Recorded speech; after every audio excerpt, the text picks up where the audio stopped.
Rema hari ini 2 Samuel 6 ayat 22. Bahkan aku akan menghinakan diriku lebih daripada itu.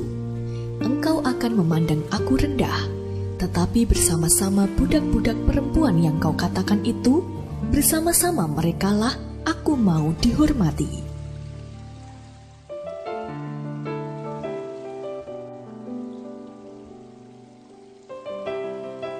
Bukannya ikut memuji Tuhan, Mikal istri Daud justru menghina suaminya yang sedang menari-nari dengan segenap hati dan kekuatan di hadapan Tuhan.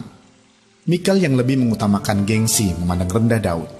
Ia menuding Daud tidak menjaga harga dirinya sebagai raja orang Israel. Dalam 2 Samuel 6 ayat yang ke-20. Sikap Daud yang membiarkan dirinya dihina oleh Mikal dan memilih untuk terus memuji Tuhan, mengubah hinaan itu menjadi korban pujian yang mendatangkan pembelaan ajaib dalam hidupnya. Alkitab pun mencatat, Mikal menjadi wanita mandul hingga akhir hidupnya. Dalam 2 Samuel 6 ayatnya yang ke-23. Di zaman ketika lebih banyak orang yang lebih mengutamakan gengsi seperti Mikal, memuji Tuhan di depan umum pastilah bukan hal yang mudah bagi kita, anak-anak Tuhan.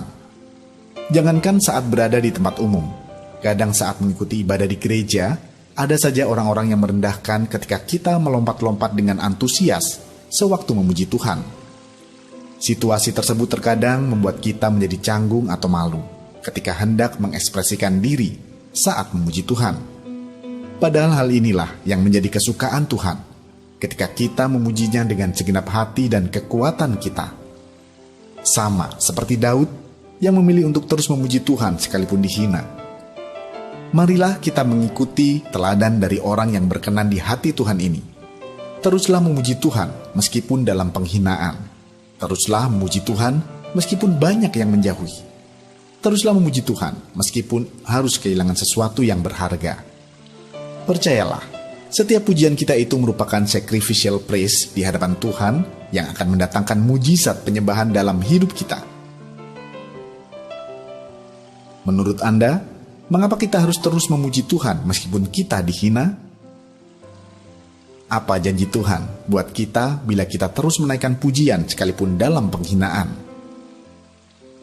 Apa yang akan Anda lakukan bila ada yang menghina saat Anda memuji Tuhan di depan umum?